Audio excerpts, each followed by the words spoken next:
धर्म में, सनातन धर्म में मूर्तियों की पूजा का प्रावधान है। धार्मिक मूर्तियों की पूजा विधि विधान से की जाती है। दोस्तों, मूर्ति पूजों के साथ साथ सदियों से जो 3 प्रमुख देव होते थे, ब्रह्मा विष्णु महेश, उसमें श्री ब्रह्मा जी की शंख रूप में पूजा की जाती थी, श्री विष्णु जी की शालिग्राम रूप में और श्री शिव जी की शिवलिंग के रूप में पूजा की जाती थी।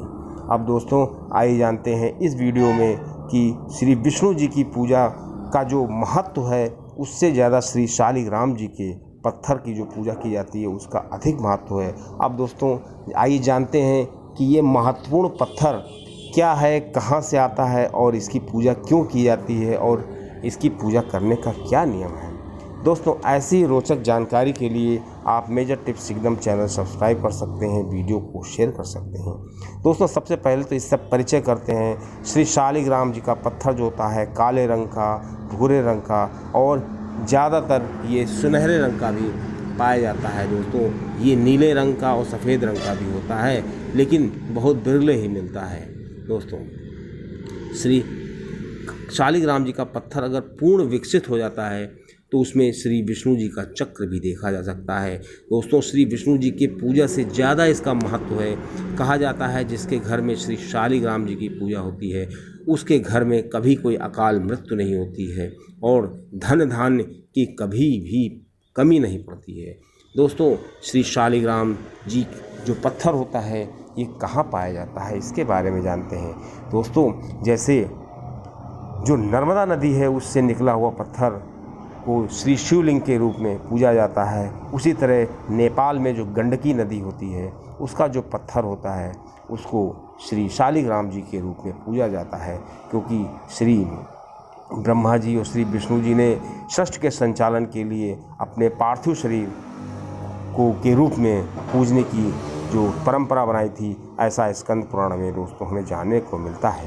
दोस्तों, ये शालिग्राम पत्थर 33 प्रकार का होता है। इसमें से 24 प्रकार के जो पत्थर होते हैं वो श्री श्री विष्णु जी को समर्पित हैं और 24 एकादशी होती हैं। कहा जाता है एक पत्थर जो होता है वो एक एकादशी व्रत को समर्पित होता है।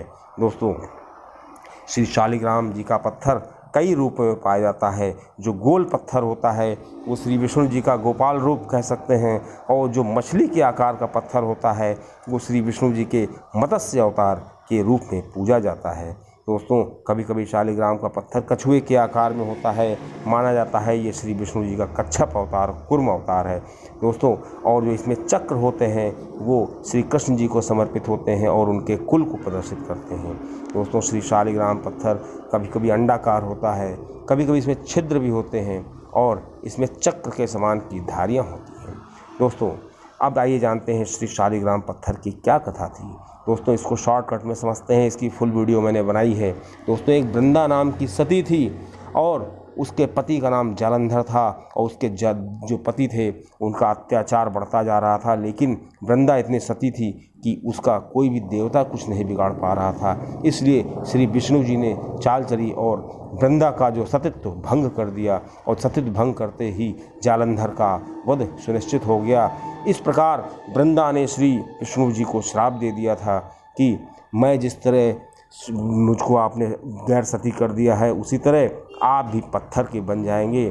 दोस्तों, श्री विष्णु जी ने भी कहा कि जहाँ मैं पत्थर के रूप में रहूँगा वहीं पर तुम श्री तुलसी जी के रूप में रहोगी। इसीलिए दोस्तों कहा जाता है जहाँ पर श्री शालिग्राम जी की पूजा होती है या पत्थर होते हैं वहाँ श्री तुलसी जी की पूजा जरूर की जानी चाहिए, क्योंकि श्री तुलसी जी श्री विष्णु जी को बहुत प्रिय हैं। और दोस्तों, ये गंडकी के नदी के रूप में हमारे भारतवर्ष में बहती हैं और वो जो वृंदा थी वो आज भी हमारे पास हैं।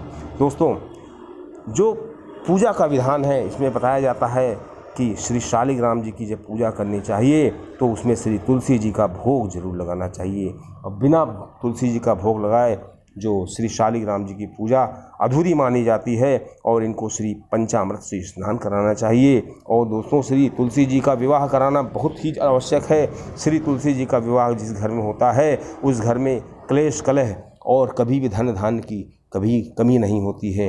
दोस्तों, जिस घर में शालिग्राम जी होते हैं उस घर को तीर्थ से भी श्रेष्ठ माना जाता है। दोस्तों ऐसा विष्णु पुराण और स्कंद पुराण में वर्णित है। दोस्तों जिस घर में श्री शालिग्राम जी होते हैं उस घर में किसी भी प्रकार का वास्तु दोष नहीं होता है। और दोस्तों जहाँ श्री तुलसी जी हो वहाँ पे श्री घी का दीपक जरूर जलाना चाहिए। और दोस्तों जहाँ पर श्री तुलसी जी लगी हो वहाँ पर साफ़ सफाई का बहुत ध्यान रखना चाहिए। और जिस घर में या जहाँ पर श्री शालिग्राम जी की पूजा होती हो वहाँ उस पूजा करने वाले को उस घर में सात्विक भोजन बनाना चाहिए, उसको सात्विक भोजन ग्रहण करना चाहिए। प्याज लहसुन को बिल्कुल छूना नहीं चाहिए। और जहाँ पर श्री शालिग्राम जी की पूजा होती है उस स्थान को बहुत साफ़ सुथरा रखना चाहिए। दोस्तों श्री विष्णु जी की पूजा से भी श्रेष्ठ है श्री शालिग्राम जी की पूजा। और दोस्तों श्री शालिग्राम जी की पूजा का कलयुग में ये भी महत्व है इतना ज़्यादा, क्योंकि इसमें किसी प्राण प्रतिष्ठा की ज़रूरत नहीं होती है। आप सीधे पत्थर लाइए और उसकी पूजा शुरू कर दीजिए। लेकिन दोस्तों उसका पूर्ण फल प्राप्त करने के लिए कुछ नियम स्कंद पुराण में बताए गए हैं, उसकी मैं अलग वीडियो बनाऊंगा, फिर आप शॉर्टकट में समझ लीजिए कि प्राण प्रतिष्ठा की ज़रूरत नहीं होती है। लेकिन जो भक्त इनकी पूजा करता है उसको इनकी पूजा निरंतर करना चाहिए, कभी ब्रेक नहीं देना चाहिए। लेकिन अगर व्यक्ति को किसी ज़रूरी काम से कहीं बाहर जाना पड़ जाए तो उसका एक तरीका है, दो तरीके स्कंद पुराण में बताए गए हैं। या तो वो श्री शालिग्राम जी की पूजा अपने साथ करे और ले जाए और जिस हालत में वो रहता है उस हालत में उनकी पूजा करे, और दूसरा उनको घर में ही रख दे किसी गंगा जल में।